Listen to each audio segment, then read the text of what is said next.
with the lineup we have and the reviews we've been getting for the, pretty much have not had a bad review. I mean, the shows have been, the first couple, of course, you have little hiccups here with crew and just everybody kind of starting to gel together.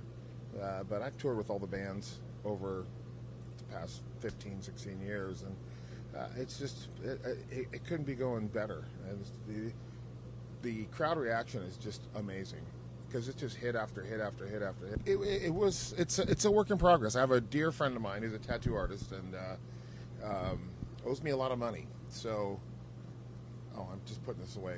OCD kicking in. As you can tell, during the interview, I'm like cleaning up already.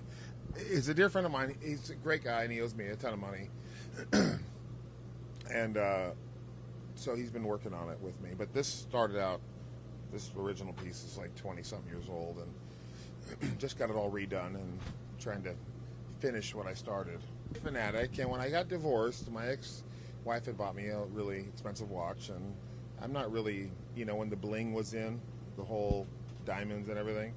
So he came over to my house one day, and he's like, when I first met him, I'm like, because he had a really nice watch on. I said, he goes, oh, do I collect watches? And I said, well, I paid my ex-wife, I think I bought it actually in the long run, but she goes, I paid about $12,000 for it. And I said, well, I don't wear it, so I'm going to trade it to you, and I want free artwork, and some of my friends go in and get some free stuff, and it's worked out nice. So the writing process was just getting the right guys together. When I formed the band, I was, I was in a rap group, had a record deal, didn't like it. The white rapper guy, and wanted out of it. Wanted to be more of a frontman singer guy, and I had turned on my manager onto another group, which had Paul and Greg in it at the time, and they were more of a Beastie Boys type thing. And so going into it, I used to go watch them playing cover bands all the time, and I would sit in with them a bunch of times, and I finally go, those are the two best players and writers in our hometown. If I have any shot at getting none of the record deal, I got to steal these guys. And so that's kind of what I did, because they had only they basically came to me and said, they were like, well, we only have like one shot left. We got to get a deal. And I was the only guy in my hometown that had a record deal at the time. So kind of had some leverage there and kind of bullied him into it. I'm a softie at the end of the day, so. But it turned out well, and you got to know your strengths in a band. And a lot of bands, lead singers and guitar players and songwriters and all these kind of stuff, you can bump heads really easy because everybody wants to be the main guy and everybody wants to be the front guy.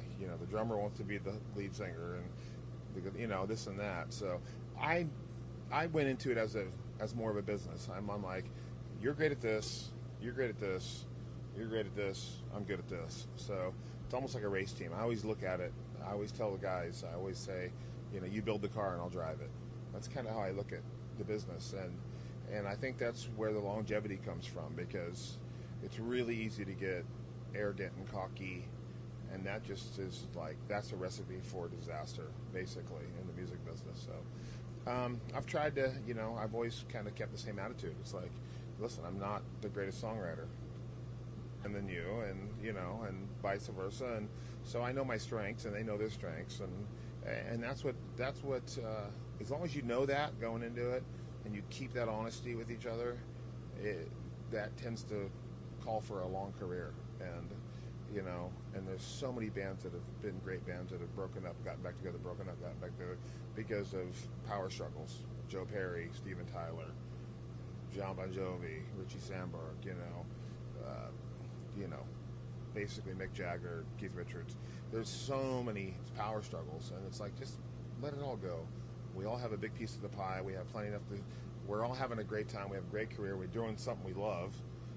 I work 2 hours a day, and at the, when I sit around and drink 5 hours a day, and just club soda with a splash of agave. Just kidding. It's Black Label. I think with the choice of bands, I guarantee, Mark and I will definitely be back. Sugar and Smash Mouth.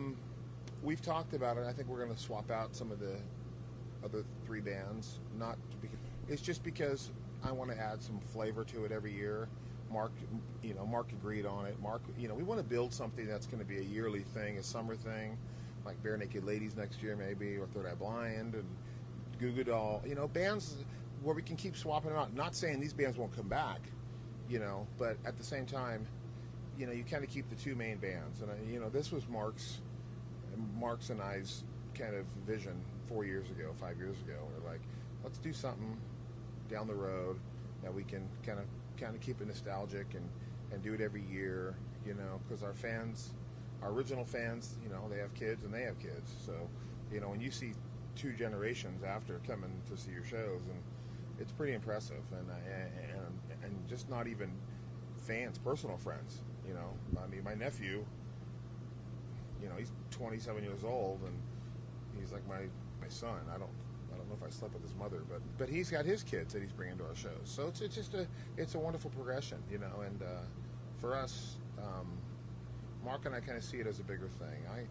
I see it more of maybe turning into not a Warped Tour type thing, but more fun and fun, outdoorsy thing, maybe some X-Gamey type skateboarding stuff, and make it more of a show, like a carnival, than it would be just a concert. So it'd be fun to add a lot of other elements where it's a full day of just party, and then the band starts and they come out, because every lineup here, Fastball, Vertical Horizon, Jim Blossom, Sugar, all the bands. I mean, it's just a solid show. It's so good, and I am not one to watch opening bands. I will be the first to admit it. I rarely leave this bus until I have to. I've been watching the show as of late, and I've been really blown away. But it also raises the bar for everybody to step up their game, because you got 5 bands, and then it makes me go out and I have to do better every night, because it's like, wow, Mark was really good tonight, And I brought Robin from Jim Blossoms out last night, and that was the worst thing I ever, because he tried to steal my show. You know what I'm saying? And so, no, but it was great having him out. So I told Mark, I said, any night you want to come out. Mark knows. We've all been on stage together. I said, any one of the guys want to come out. I think tonight, who's coming from Fastball? Miles is coming Fastball. I think he's going to play. We have a cover we call If You Really Got Me, So it's kind of my ode to Van Halen, which is my favorite band besides Elvis. And I'm finishing up a country record right now. So, yeah, I've been working on it for about 3 years. I'm almost done. So I'm looking forward to get home, maybe take a week off, and then finish up the last 3 songs, and then we'll be done with that finally.